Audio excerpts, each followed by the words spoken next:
and we're going to have a very main discussion where we're looking at separating political parties from governance. And I have in the studio Dr. Ebenezer Ashley, with a lecturer at the University of Ghana, Legon. Am I right? Or no, I'm not. I'm not with Legon. Okay, yeah, okay. I'm not with Legon. I'm currently at large. Oh, okay, okay. All right, so you like to be currently at large. All right, so there's been a section of society where we've come 25 years as a Fourth Republic, and people have been mourning the fact that political parties have an influence on governance, and we're going to see whether is that true, is that not true, should we separate that, and these are what Doc is going to help us dissect, go into, and then at the end of the discussion, trust me, he will tell us what we need to hear, and then at the end of the day we'll make our own decisions and see how far this goes. So Doc, good morning once again. Good morning, thanks for having me, and good morning to your viewers. That's it. We're also happy to have you here. To start with, I want to ask you, 25 years as a Fourth Republic, moving on as a democracy, have we come that far, and how has political parties played in this? Thank you very much. Well, I like the way you put it. I've mentioned time and again that on paper, Ghana could be touted as being 61 years. Okay. But in terms of socio-economic development, we are actually 25 in the 26th year, because if you look at the preceding years, they have been marred by frequent coup d'etats, political instability, which actually affected the development journey we started from 1957 to somewhere 1966. And so I'm happy you mentioned the 25 years. Actually, such a journey wouldn't be quite rosy. It may be turbulent in some cases. And therefore, I would say, if you compare the various republics we've had, this is the ostensibly the very longest one. Yeah. And we've been able to make some significant inroads, I must admit. Because if you look at most of the development projects we have in the country at the moment, you could date them back to as recent as 1992 or 93. So you realize we've been able to make some significant gains out of the difficult times we have. Yes, in spite of the economic challenges we have. And if we had maintained such a stability, perhaps not as far back as the 60s, but even the 70s, you and I would be witness to where we would have been. And so yes, I want to talk about the democratic dispensation. It has not been too rosy. It has been somewhat checkered. But the positives outweigh the negatives. Okay. All right. Now, so moving on, with what you just told us, how do we relate political parties with governance? What role have they played? When I heard this, well, these are two broad things.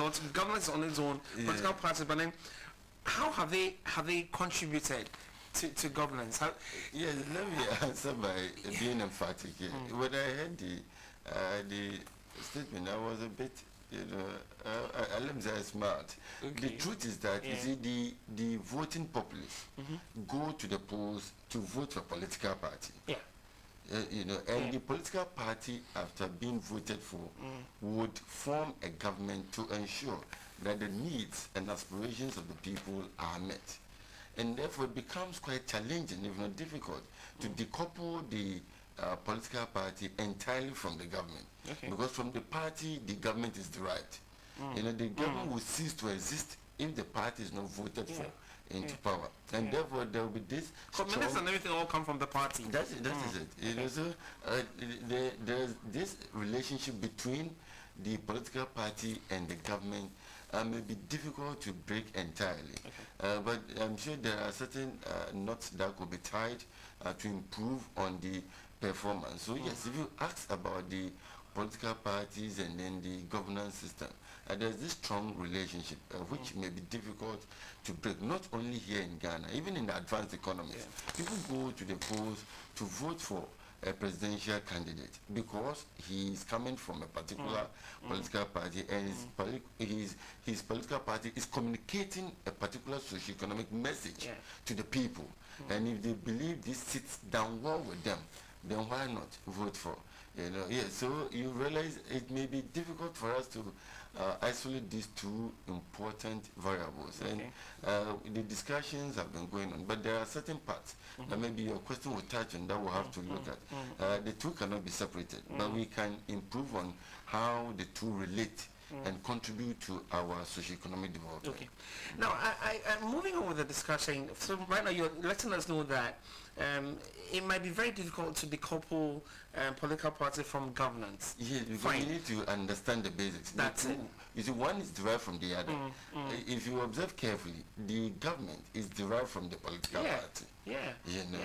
yes, Yeah. but there are ways in which the government could be derived to make sure that its performance is quite enviable. Okay. Now let's take institutional organizations and governance, Yeah, okay. where you have let's say board members, you have directors, chief directors, and people who run those various institutions. Now, some of these persons belong to a political party in governance. Yeah. Okay, so you realize that because of the power gained, it makes coming out with decisions and all that have a kind of slur on the party in governance, which some people might think is not too neutral, and it looks like the political party is influencing that particular institution and decisions. Are we right to say that? Not far from right at all. You see, that is the knot I mentioned that Yes. could be tied. Yes. This is where there's a challenge. First, we must admit that the two are strongly related. And then if there are some challenges, how could they be addressed? So it boils down to some amount of conflict of interest. That's where we come into.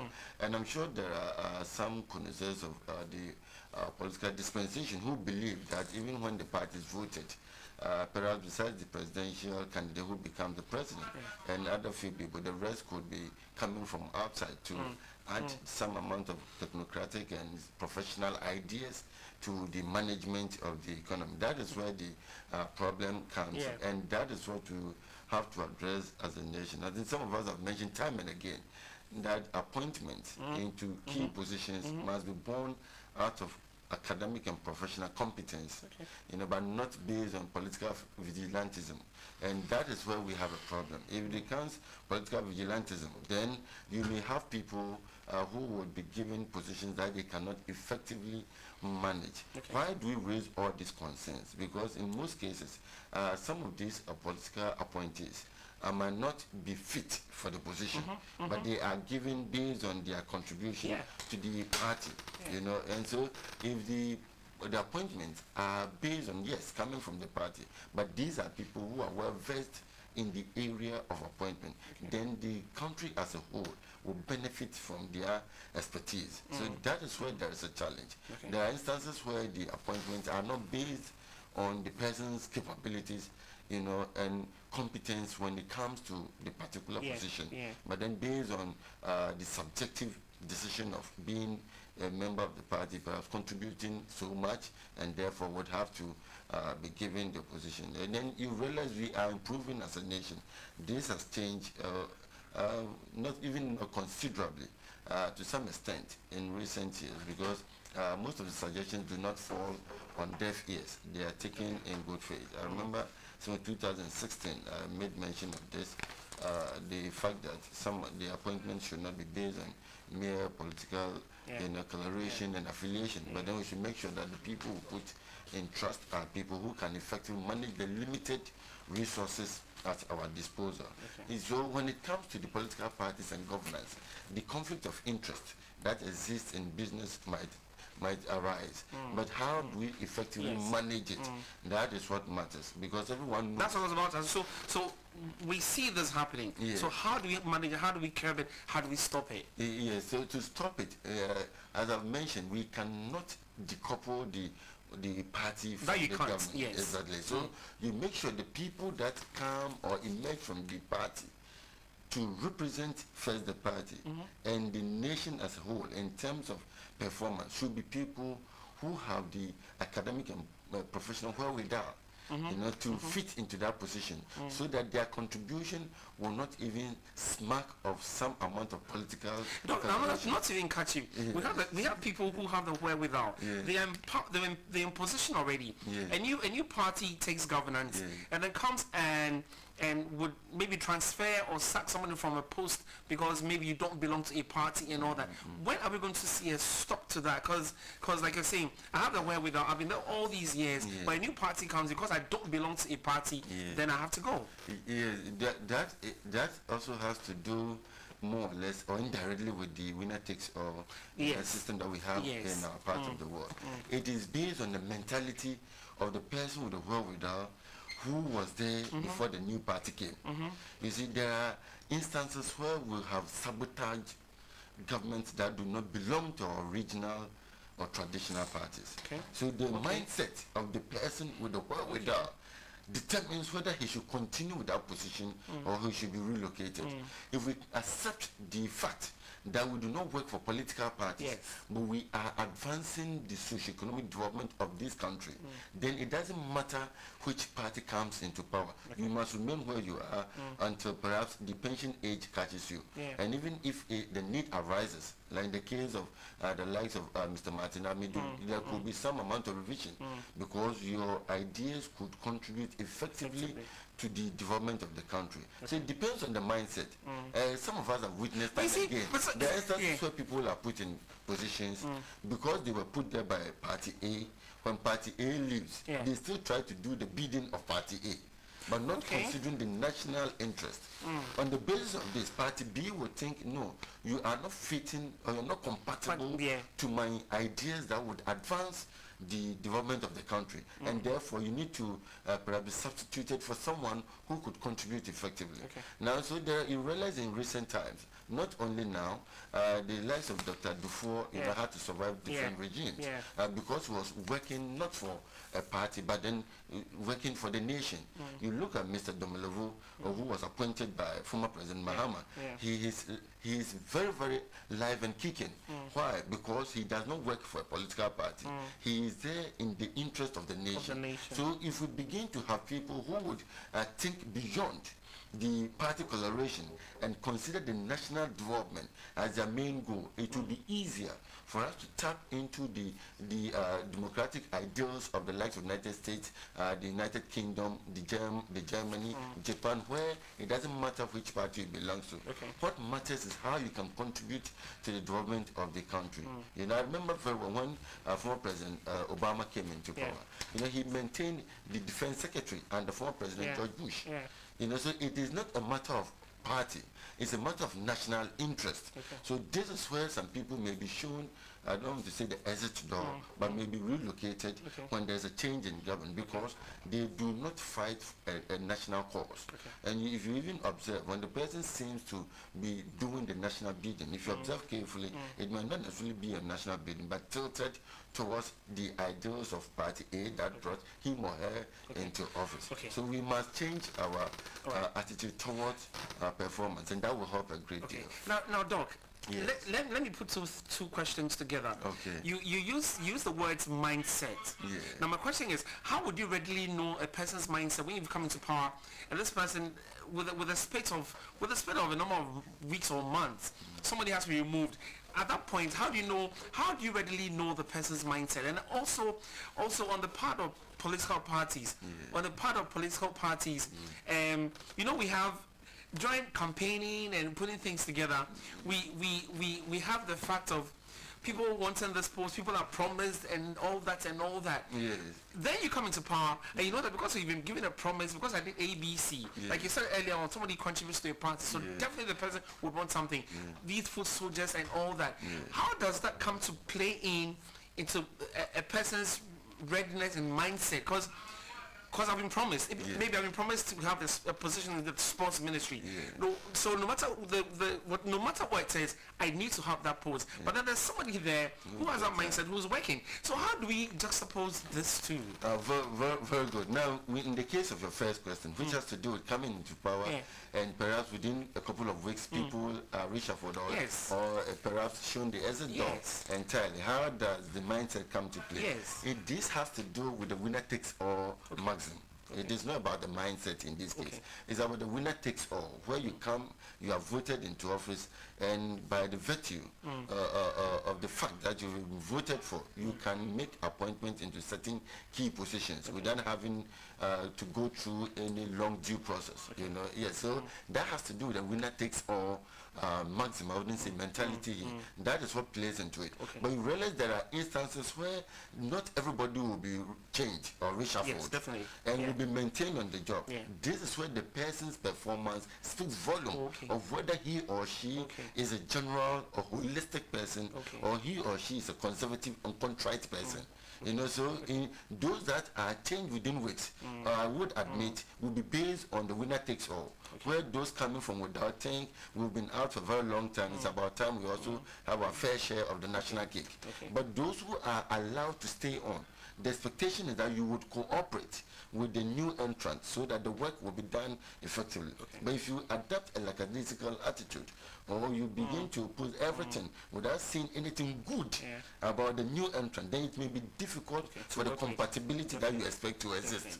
You know, so this is where the problem comes in. So the first one, it is no doubt. But the second one, this is how you are able to tell the mindset of the person. It is over time. You know, yes, where you expect certain things to be done and not done. And in some cases, you even be open to discussion. If the person is opposed to your ideas, then proffer the alternative. In some cases, there will be no alternative. But I just think this cannot be done. No, it doesn't work that way. You will stall the development and a process of the country. So this is where we have a problem. That we must try to live above that political reproach. If we're able to go beyond it, then we'll open the floodgates for the all-inclusiveness to come at a very high peak than we have today. Today we can speak of some amount of inclusiveness, you know, but it is not as we would expect. But once again, if we expect higher inclusiveness, then we must be prepared to move beyond party lines and see the national development as our focus. On the basis of that, it will be easier for anyone at all to be called to come in, and then we move on. So Doc, between political parties and governance, where lies in the word fairness? you see, there's a very thin line in this particular situation. And the fairness, I would conceptually define it to be where the performance of the government of the day is meets the aspirations of the people. This is how I would define fairness. You see, because people will begin to murmur, they will begin to cry wolf if things are not going generally as expected. Even though some people may complain, no matter how well you try, you know, but generally, what is the general outlook of the people with regards to the economic performance? So if it is good, then I would say fairness is at play, because that is what the people are looking for. Obviously, we cannot satisfy everyone, because as our elders say, no matter how well the hen, you know, dances, the hawk is bent on, you know, snatching it away, and therefore some people might not be happy about it. But the truth is that the fairness will come in when the performance you know, is above the average, and people are beginning to appreciate the direction of the economy, because when it is in good direction, then the very ordinary person, quote unquote, would also benefit from the economic largesse and will be able to move on. So this is where I will put the fairness. And as we move on, as we mentioned, people have been promised some positions, and therefore they expect at all costs. This going forward would improve. It will not just be a matter of promise. There are some people who may be promised, and you could tell that they could fit into that position. That is fine. But where we have square pegs and round holes, you know, gradually will begin to be a thing of the past, because we as a nation, we are laying much emphasis on academic and professional competence. And we cannot continue to have unemployed graduates association of Ghana and be having people who could barely even spell their own names, occupying sensitive positions in the country. When we do that, we are in a way belittling education, and therefore things are changing. As we move on, we will be able to improve considerably. The 25 years have been somewhat very good, and these are some of the gains we could talk about. Now, I want to drift into the Public Service Commission, because the public servants and civil servants are under the Public Service Commission. Now, when most of these things happen, almost every 4 years, or whether there's a new government and all that, they are still there. They see some of these changes. They see some of these people decoupled from their jobs and things like that. Do they have a say in because they are governance, okay? So do they have a say in what political parties would want to do when they come into power? When you're changing somebody, or you, like you already said, somebody has a wherewithal, but because of politics and all that, you would have to change. What role does Public Service Commission play in there? Well, I'm sure, fortunately, this is a national asset when you talk about the Public Services Commission. And their functions have statutory backing. So if we think there are some deficiencies in their contribution to our national cause, then it means we have to revise some of these statutes that establish the Public Services Commission and see how best we can improve on. But the truth that we cannot run away from is the fact that so long as we decide to embark on the democratic journey, where there are political parties abound in the nation, all the public servants and civil servants may belong to one political party or the other. They might not express it overtly, but implicitly they would belong to a political party. And this sometimes, as I said, influences their commitment to the position or the role they are assigned to. And so the Public Service Commission, if it believes that it has not been allowed to play its role effectively, then the concerns could be raised, and this may call for a review of some of the, as I mentioned, the statutes that establish it, to see how best we can go. But I can say with strong emphasis, based on my, I would say, association of frequency with some of these workers, people tend to allow their political emotions and affiliations to outweigh the objectivity of performance in their position. So it is not a matter of reviewing or revising the statutes that brought the Public Services Commission into play, but then it is how best the individuals commit themselves to the national cause. Obviously there are some political appointees who might try to stampede, quote unquote, some people into submission, which might not necessarily be the case. But theirs is relatively few compared with the laxity, the freedom that the public servants have. In some cases, the political appointees rely on the advice, the ingenuity of the civil servant to perform. And this is where even some political appointees find themselves, in the abyss, political abyss, because they are misinformed. That's it. And the person might come packaging it. If you know the story of Snow White, when we were young, reading, the apple is brought, but deep within the apple is the evil that will kill Snow White. So it depends on the mindset. A talk will be set for you.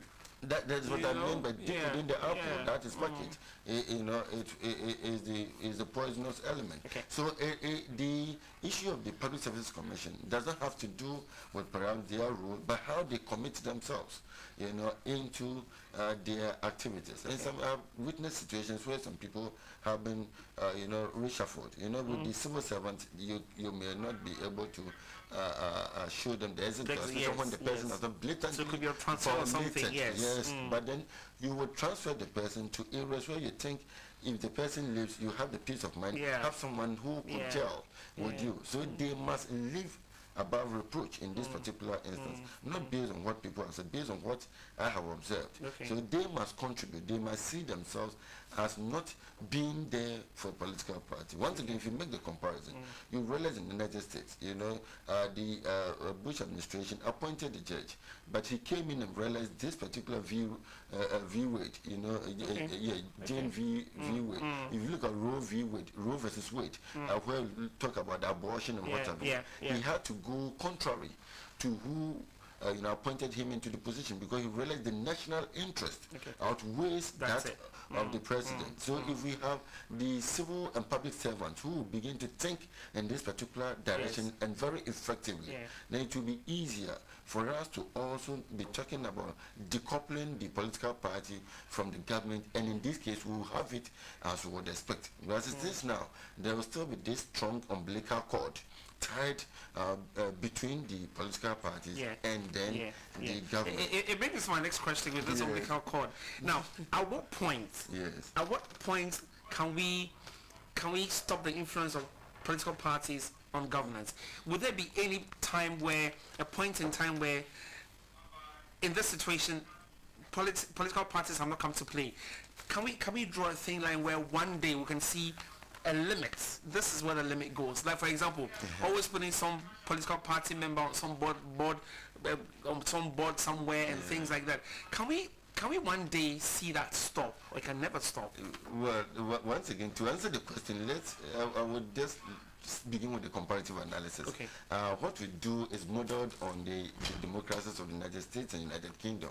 So the question is, after over 200, 300, in some cases 500 years of democracy, what has the trend been today? Yes. You know, even though in some cases you do not take the whole thing into or holistically, it serves as a guide because we are relatively young in terms of our democratic dispensation. Okay. So if you look at this carefully, definitely when the president is voted for, he does not come in with people who are completely alien to the party that he stood on the ticket of. Definitely the people, most of them will emerge from that particular party, and opportunity will be given to non-main or winning political party so that they would also contribute their quota. Because knowledge, they say, is not the preserve of one person. Yeah. If you extend it to political parties, a political party is just a unit, and therefore we cannot say it possesses the absolute wisdom, knowledge and understanding we require to rule or govern the economy effectively.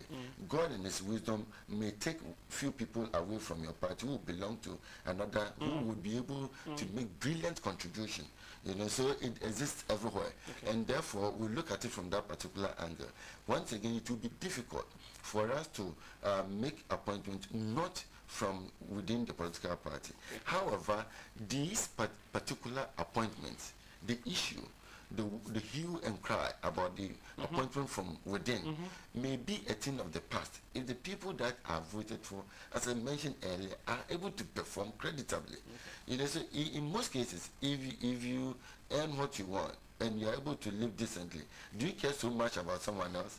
Well, when do you begin to make comparisons and raise concerns when things are not going the way you expect? So if the political parties appointments will be those that would steer the affairs of the economy in the direction that people are looking for, you realize the complaints will be very minimal. You know, so as you asked, it may be difficult for us in the very near future to close the line, you know, or separate the two in terms of political party and then the government of the day. That may be difficult because why would you in the first place be voted for as a party? Because of the ideals you touted. Perhaps another party may be saying something different which did not go down well with the people, and therefore you require most of the people that share in your ideals to come on board and make sure that what you preach, you practice it. And you don't practice vice, so that the people may lose confidence in you. You will get the displeasure of the people. So the party and government may be difficult to be decoupled. But what I envisage is the massive inclusiveness as we move on, because we would appreciate the fact that we will need to tap into the expertise of different people from different political backgrounds to be able to build the nation to the very level we are looking for, so that we can assure ourselves of. But separating the a political party wins elections, so it's going to come into governance. Now, governance is the democracy. Governance is the driving tool, the engine of democracy. Political party is just a set of people who are coming to govern. Now, you've won. You had your manifestos and policies that you won with. But you come into governance, you come into that drive, and you realize that your policies and your manifestos don't juxtapose with the real situations in governance.